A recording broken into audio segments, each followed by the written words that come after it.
let's have a look around at this Mrs. Ross's STEAM studio. So that corner, that's my painting station.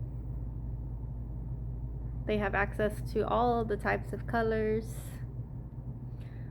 And there's the drawing station that goes with it. And then station 2 is cut and glue, which they also have the makerspace area available where they glue. Got all the hot guns holstered back here. I only let one student do that.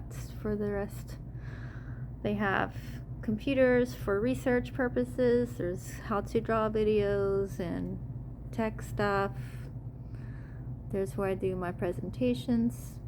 Right now we're doing how the hydrosphere interacts with the geosphere and how we can engineer solutions like to solve problems like erosion.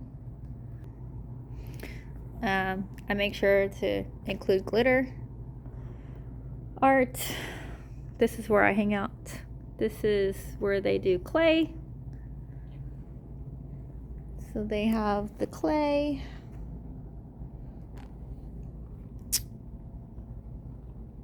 More discovery types.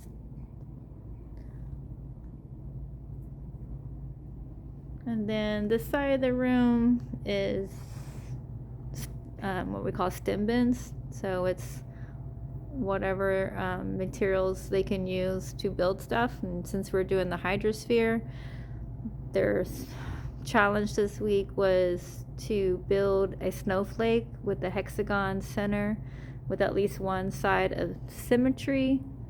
And that was for grades 2 through 5. And they all did great at meeting that challenge. The small world, they have to label the spheres. 4th grade has to create a nature versus conflict story. These were the materials for the snowflake challenge. This is what we call the STEM bins.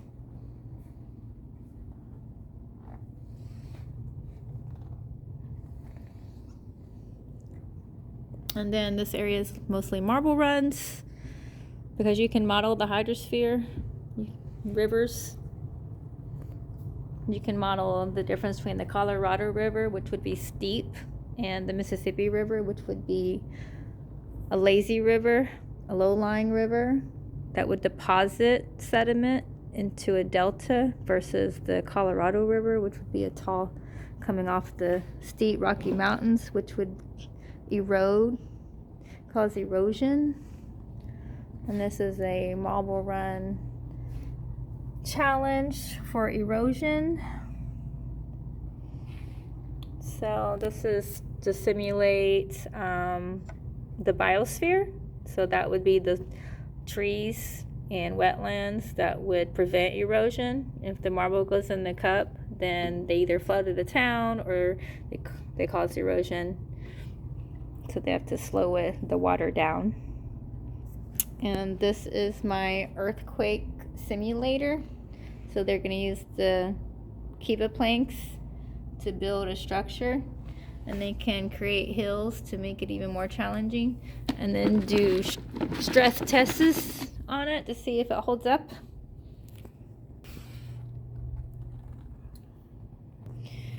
And because we were learning about the hydrosphere and the water cycle, and that clouds are just tiny drops or droplets of water, we were doing the penny drop activity to see how many drops of water you could fit on your penny, which models how water molecules stay in the cloud until gravity takes over and causes it to rain. So the challenge is how many drops of water can you add to your cloud before it rains, to teach them that water sticks to each other. Water sticks to water. The colder the air is, the more it sticks, the tighter the bond. So we talked about clouds that are high up in the sky is where the snowflakes are formed.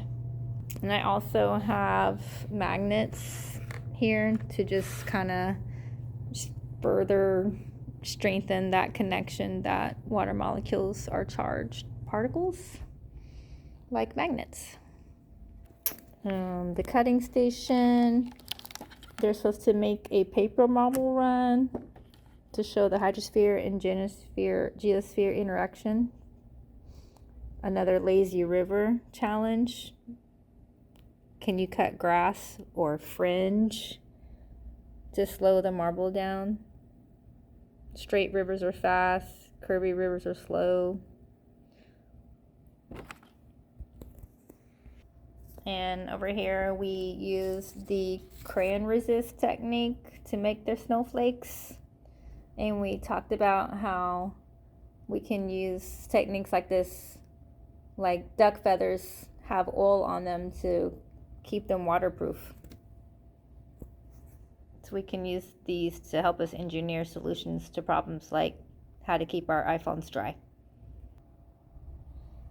And we actually had a 5th grader attempt the sedimentary layers and fossils challenge to model that.